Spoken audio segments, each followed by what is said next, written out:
Good morning, everyone, and welcome back again to Bog Family Gardens. This morning I'm coming to you from my kitchen again. So most of you that do know me personally know that I spent 11 years in Alberta. Alberta was quite good to me. It set me up financially for being able to do what I do today, and I am ever so grateful, especially the guys at Lytle Valve and that nice Christmas bonus. So anyway, while living in Alberta, I met a lot of great people. And one of these people, this person, she lived a couple of streets from me, and her name was Mary Lou. I'm Mary Lou, I miss you. So while we were living, I was living in Alberta, Mary Lou moved to Mexico, and she reached out yesterday and said that she's been watching my videos down in Mexico. Wonderful, so glad to hear from you. I don't know if you remember when you guys moved, you did that auction. So just want to give you a quick look at, this is one of the items I had bought from your auction. I love the birds, I love the flowers, it's great. And here is another one that I had purchased from you. So Mary Lou, miss you, and I hope I will see you again sometime. Since I've been on this gardening journey, I met some great people. People that have bought my plants, people that have taken part in my workshops, and it's been great. Some great people out there in the gardening world. One of these people is Nadine, who lives in Stephenville. So yesterday, Nadine had reached out to me and said she had watched my seed saving video on ground cherries. So her question to me was, do you do the same thing for tomatoes? So I replied and said, yes and no. Some things you do different as the same, and some things you do different. So today what I'm going to do is I'm going to teach you how to save your tomato seeds. So what I have here today is a tiny Tim tomato. So there's heirloom tomatoes and there's hybrid tomatoes. So your heirloom tomatoes are tomatoes that have been around forever. I believe this variety was started in the 1940s by Doc. He discovered it in the 1940s. And so it is an heirloom. So usually with heirloom seeds, they'll stay true to what they are. But the hybrid ones are usually new and improved varieties, and they can sometimes cross-pollinate. So they say your plants should be like 100 feet apart to prevent cross-pollination. So, but usually, like I say, with the heirloom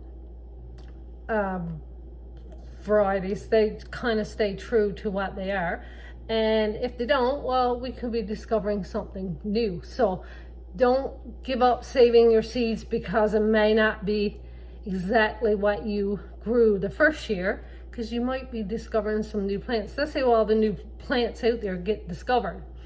So also I want to tell you a bit about another thing about me. I'm from the Bay, so in Newfoundland, you're either from the town or you're from the Bay. So I grew up on the southwest coast of Newfoundland, and we don't pronounce our H's, and we stick them where they don't belong. So anyway, if you want to have a laugh at that one, you can. I really, it's me, it's who I am. So also another thing I want to tell you about your tomatoes. So tomatoes can be one of two varieties, or types, we'll say. One is a determinate tomato and the other one is an indeterminate tomato. So a determinate tomato is determined to grow a certain size and produce a certain amount of fruit. So like your Tiny Tims, he's a determinate tomato. He's going to grow anywhere from 12 to 18 inches, and he's going to put off a certain amount of fruit. So an indeterminate tomato, you don't know when to stop. So what stops him from growing is the weather. So when it turns cool in the fall, of course, he'll stop growing and he'll stop producing fruit and die off. So he just keeps growing and growing, like they can grow 12, 15 feet. If they got ideal conditions, then they'll just keep producing and producing. So that is your tomatoes. So now I want to show you how to save your seed. So for this one, I usually use a half-pound mason jar. I find this better because I have to be shaking it and releasing the water more. So I'm just going to fill this up with cold water. So now I'm just going to take a tomato and I'm going to squish it. See, all those seeds are floating down.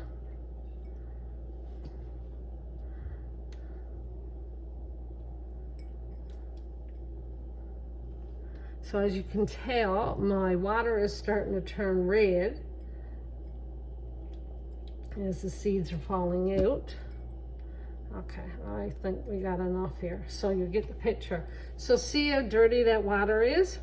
So the next thing I'm going to do is I'm going to see all my seeds have floated to the bottom. So I'm going to throw away this top layer.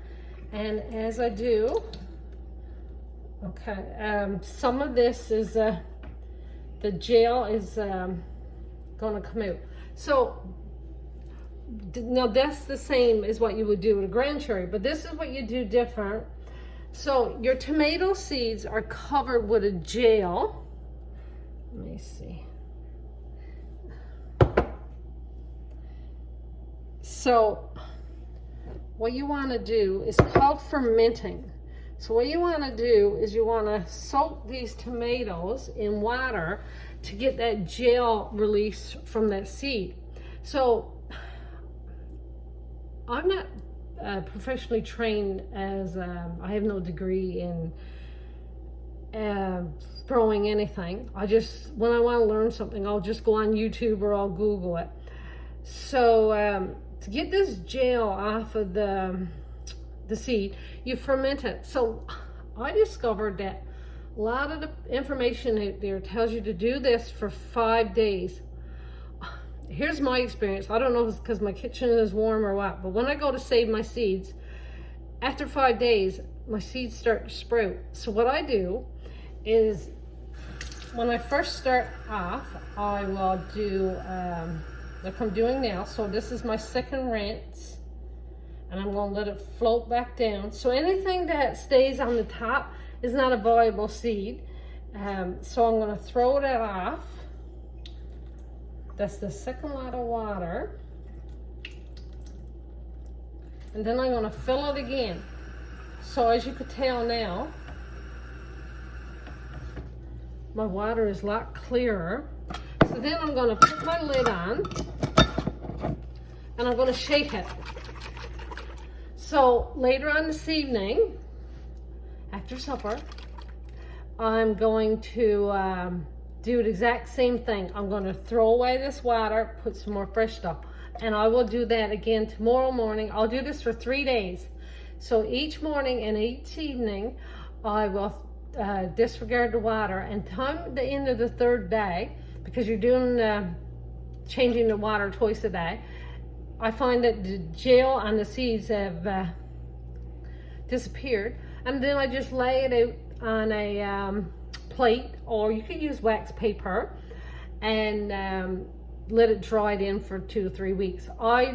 Some people will say 2 or 3 days. I like to give my seeds 2 to 3 weeks to dry. I find that it really helps with the germination rate. And so guys, I hope you enjoyed this video, and if you haven't subscribed to my channel, please do so. And thank you all again for your love and support. And Mary Lou and Nadine, looking forward to hearing from you again. Take care. Bye-bye.